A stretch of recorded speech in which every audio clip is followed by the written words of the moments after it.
Well, we started off on the wrong foot. Looks like. Let's try that again. I'm hitting button number 2, and this is supposed to be button number 3. All right, there we go. This afternoon, let's explore unlocking the meditation secrets of an ancient meditation manual.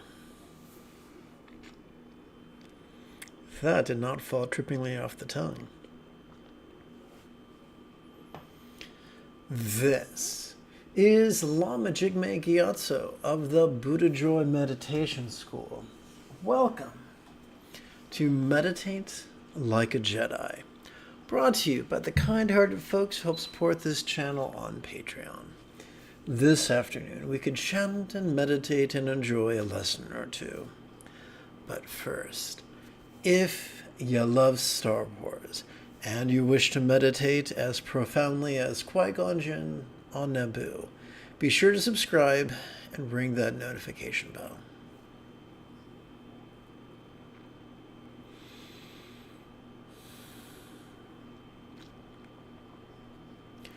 Good news. If at any time during this afternoon's live stream you have a specific question about Buddhist meditation, Buddhist philosophy, or how to apply them to your life, simply type your question in great detail in the chat window on the right-hand side of the screen.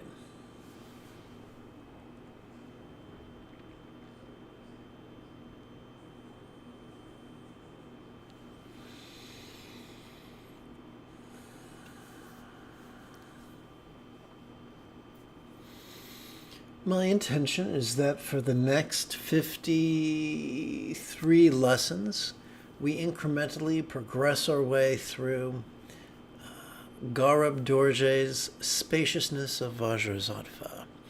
My understanding is that this is the first Dzogchen meditation manual. And I look forward to sharing it with you. It was translated by Yeshe Donden. It was adapted and amplified by yours truly.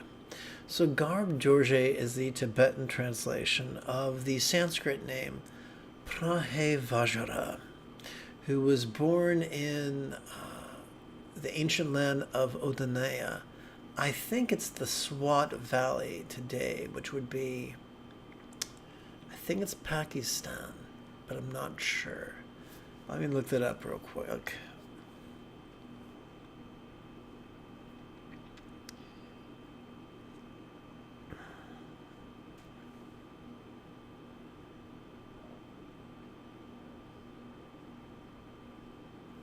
There we go. Swat Valley is in Pakistan. There you go.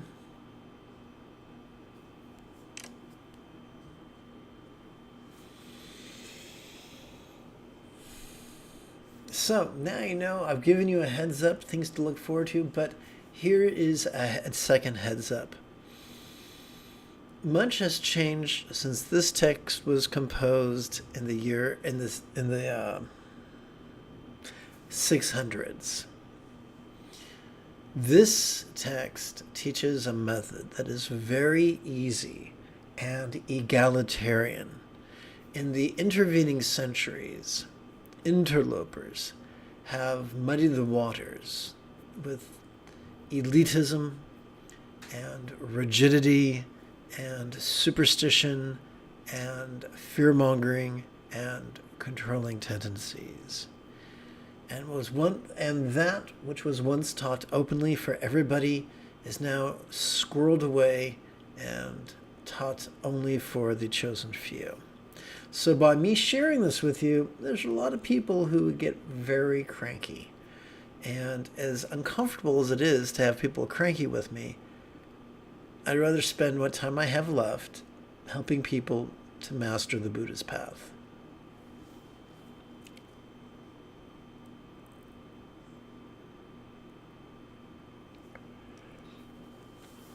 What I'd like to do before we move on to the meditation portion of our practice, let's take just a few moments to chant to this afternoon's portion or excerpt from the same text I'll be going into detail with starting tonight.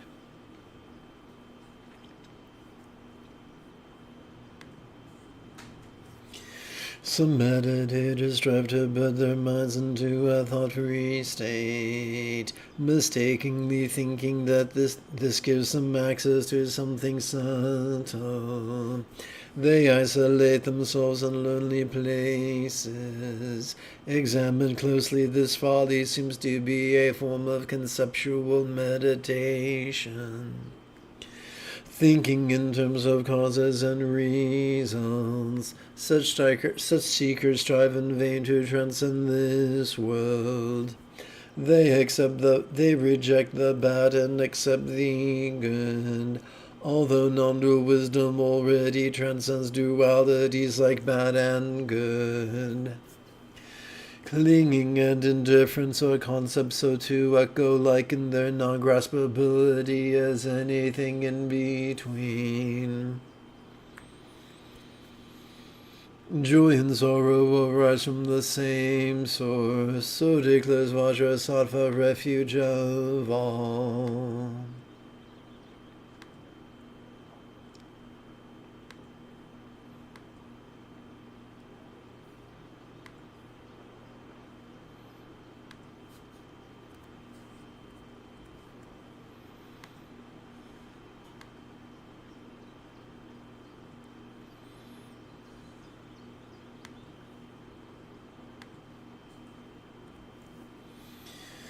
Where else could aversion, attachment, and anger arise, except from the clear luminous energy of the mind?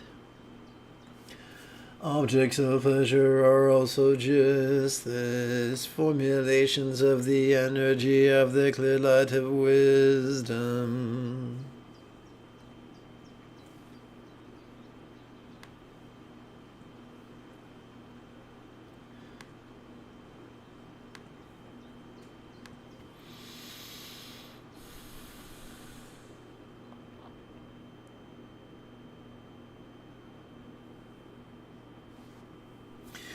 Mindfulness and meditation are known by many names, such as Zen, Chan, Dhyana, Mahamudra, Mahasandhi, Ati Yoga, Dzogchen, and Trekcho. Yet despite the exotic nature of these names, the technique is fairly straightforward. What is the key to mindfulness? Simply silently and mentally reciting the demonstrative pronoun this during each inhalation.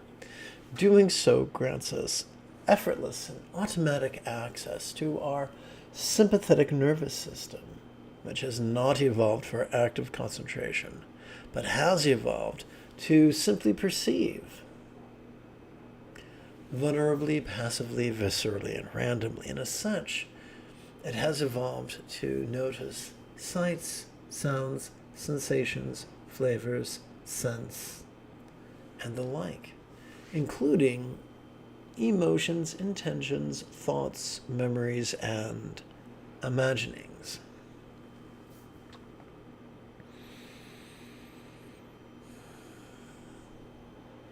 There's so much to notice. What are we to do with all that which we notice? We meditate, of course. And how do we do that? By silently and mentally reciting yes during each exhalation, which automatically grants us access to our parasympathetic nervous system, which has evolved for both physical relaxation as well as mental release. So together, let's sit up straight, enjoy the next 9 minutes of meditation.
If you've enjoyed this concise afternoon lesson and group meditation,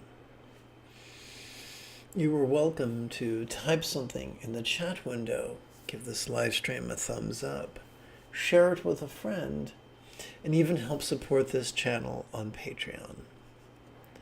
In approximately 3 2/3 hours, I would very much like to return to lead today's evening lesson and meditation.